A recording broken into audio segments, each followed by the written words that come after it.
Official probes into the deaths of 2 full-time national servicemen have uncovered clear breaches of training safety regulations. In the wake of these findings, Defence Minister Ng Eng Hen announced in Parliament that the Singapore Armed Forces will make 3 key systemic changes to strengthen training safety. Well, first, the SAF will deploy more safety officers on the ground.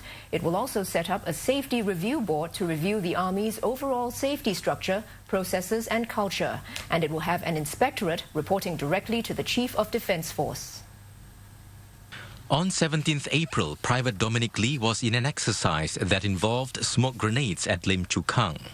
Smoke grenades were thrown outside a building. Private Lee entered the building and experienced breathing difficulties after exposure to the smoke. He lost consciousness and was later pronounced dead. Dr. Ng said the inquiry showed that the cause of death was due to an acute allergic reaction to zinc chloride due to inhalation of zinc chloride fumes. Zinc chloride is a primary component of smoke grenades currently used in the SAF. It was discovered that the number of smoke grenades used in the exercise exceeded the limit specified in training safety regulations. Dr. Ng also addressed concerns about soldiers having asthma. The SAF medical classifications on asthma are relevant, up-to-date, and in line with national and international standards.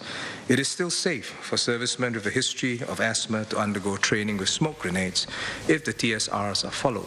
In the second incident on the 11th May, 3rd Sergeant Tan Moy Sheng was involved in a vehicle accident at Marsiling training area.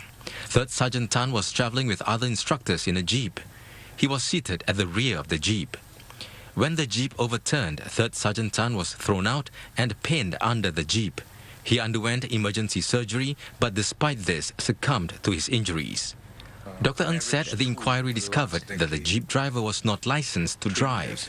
Second, the 2 rear passengers, one of whom was 3rd Sergeant Tan, were not wearing helmets or lap belts. Dr. Ng stressed that commanders and soldiers must observe training safety regulations. Any commander who ignores safety regulations, whether willfully or negligently, puts his soldiers at risk, is not fit for command. Our soldiers can train realistically and safely. There need not be a compromise. Indeed, the more we ensure that conditions are safe, the greater confidence our soldiers will have in training. These 2 deaths could have been avoided if safety instructions had been followed.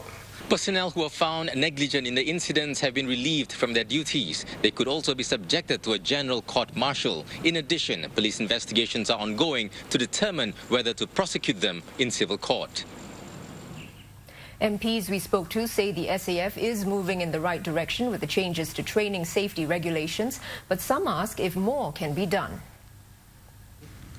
Defence Minister Dr. Ng Eng Hen, in a ministerial statement in Parliament, detailed the findings and the measures taken to enhance safety in training.